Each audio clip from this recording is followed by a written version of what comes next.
반갑습니다. 백두대간 인문기행 46화 낭낭정맥 들어가는 길 편입니다. 마고할미 하늘 열자 궁이 소위 태어나고 황궁께서 산을 주고 천궁께서 물을 주니 한 삽더니 백두이요 두 삽더니 지리이라. 동해 보자 높게 하고 서해 가자 낮게 하여 백두에서 지리까지 14가지 흘러뻗어 산줄기는 물 가르고 물은 산을 넘지 않아 정맥마다 금수강상 한반도를 만들었네. 완홍초랑 둘러보니 삼위태백 신단수라. 신시도 틀을 잡아 풍백운 대동하고 삼천갈리 조아리니 사람들이 모여들고 땅건한군 구보 살펴 홍익인간 제세이와 인간만물 접하군생 천년만년 살고지고.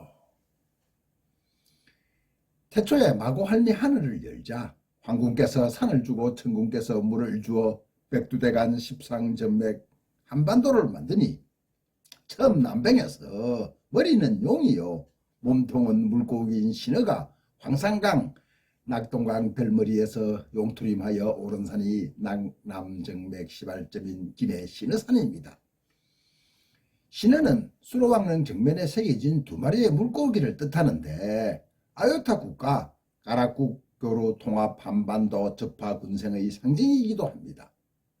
가락국 수로왕이 창건했다는 황산강 유역의 밀양 만어산 만마리의 고기 만어와 낙동정맥 금등산 금샘의 범어도 같은 남방 해양 문화를 끈을 뒷받침하고 있습니다. 가락국 수로왕이 옥지라는 연못에 살던 동룡과 하늘을 날아다니며 사람을 잡아먹던 나찰녀가 한패가 되어 나쁜 짓을 하고 돌아다녔다고 합니다.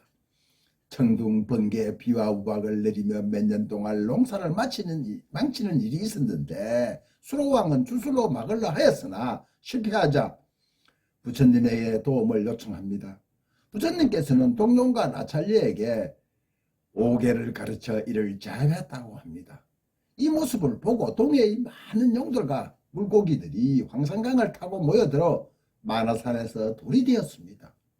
돌은 북방문화의 산신으로 환웅과 당군이 나라를 다스리다 산으로 들어가 돌이 된 것과도 일맥상통합니다. 이때부터 사람들은 죽으면 도로 되기를 기원했고 한반도가 전 세계에서 가장 많은 40%의 곤돌 문화를 가진 문화 선진국이었다는 뜻이기도 합니다. 역시 낙동정맥 금정산 금섬에서 놀았던 범천의 물고기 범어도 같은 가락국 남방문화권에서 낙동정맥과 낭낭정맥이 시발하는 황산강 어기는 한반도의 덜미림이 틀림없는 듯합니다. 일반년 전 마고성을 나와 천해주로 간 천궁의 후손들은 인도 남방 해안을 따라 해뜨는 동으로 이동한 사람들은 걷고 걸어서 한반도 황산강 어기에서 둘로 나누어집니다.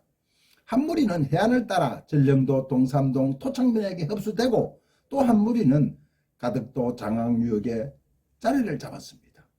어느 날 백두대간 십상전맥을 타고 하늘과 지상을 마음대로 날아다니는 삼조고 까마귀들이 모월모일 환웅의 서자 환웅천왕의 천부인세계를 가지고 풍백 우사 운사 삼신과 삼천갈리를 대동하고 삼위태백산 백두산 신단수 아래 내려와 나라를 세운다는 소문을 절하며 한반도를 날아다녔습니다. 소문은 일파만파로 퍼져나갔고 남쪽 전령도의 틀을 잡은 사람들은 낙동강 유역 우측 금정산을 타고 낙동정맥을 따라 백두대간을 타고 신단수 아래 모여들었고 가덕도 장항유역에 살던 사람들은 낙동강 좌측 신어산을 타고 낭낭정맥을 따라 지리산 백두대간을 타고 신단수 앞에 모였습니다. 한반도 십산정맥 백두대간 마루구모를 타고 사람들은 구름같이 모여들었던 것입니다. 백두산 신단수는 백두대간에서 제일 클 뿐 아니라 항상 하늘의 까마귀 삼조고가 내려오는 곳이라 대간에 올라서면은 누구나 단번에 신단서를 찾을 수 있었습니다. 백두산 신단수 주변엔 오래전 마고성을 나와 동쪽 산을 따라 이동한 항궁시의 자손 유인시의 후손들이 금바위 위에 조상으로부터 물려받은 천부인 세 개를 올려놓고 부도복본에 맹세하며 하늘의 제사를 지내고 있었습니다. 환웅천왕은 풍백, 운사, 삼신가, 삼천가리를 대동하고 내려와 신실한 나라를 세우고 한반도 토착민에게 홍익인간 제세에 위하는 새로운 문화를 심어주는 인류 사상 최초의 대혁명을 시작했던 것입니다. 환웅의 아들 당궁은 나라 이름을 조선이라고 했는데 이때가 중국이 자랑하는 신화 속의 요임금과 같은 시대라고 했습니다. 당군은 1500년 동안 나라를 다스리다 1908살에 아사달로 들어가 산신돌이 되었다고 합니다. 낙랑정맥은 황산강 낙동강 하루에서 발원하여 낙동정맥과 강 건너 마주 보이는 신어산에서 발원을 하여 불모산, 구룡산, 광로산, 여항산, 무량산, 옥녀산을 거쳐 백두대간 지리산 영신봉에 연결되는데 그 길이가 232km 되고 있습니다. 이래는 상국유사에 낙랑정맥 가락국의 권역을 다음과 같이 구분하고 있습니다. 동이 황산강, 동쪽으로는 황산강, 서남 이창해, 서남쪽으로는 창해, 서북 이지리산, 서북쪽으로는 지리산, 동북 이가야산, 동북쪽으로는 가야산, 남이 위국미, 남쪽 나라의 끝이라고 했습니다. 예로부터 낙랑정맥의 시발자인 김해, 쇠의 바다란 뜻에서 김해라고 불리었습니다. 쇠근과 바다해에서 비롯된 김해의 지명은 가락국이 철의 왕국이자 해상 왕국으로 발전했다는 증거이기도 합니다. 황산강 건너 범어가 내려와 놀았다는 금정도로 가락국의 땅이었으니 금의 운물이라고 여겼던 것입니다. 가히 인도 아유타국의 허왕우가 신하들을 데리고 올만한 땅이었습니다.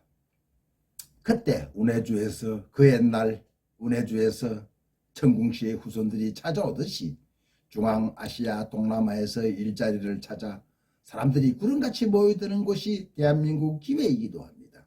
김해에 모인 황궁씨와 천궁씨의 후손들은 접하군생하며 선진화된 미래를 열어갈 것이라고 필자는 믿습니다.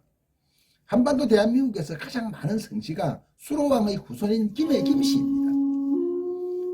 천지에 처음에 천지가 열리니 이 안이 비로소 밝았네. 비록 1년은 생겼지만 임금의 지위는 아직 이루지 않았네. 중국은 대를 이어 거듭했지만 동국은 서울이 갈렸네. 계림이 먼저 정해지고 가락국이 뒤에 경영되었나. 상국유사 가락국이었습니다.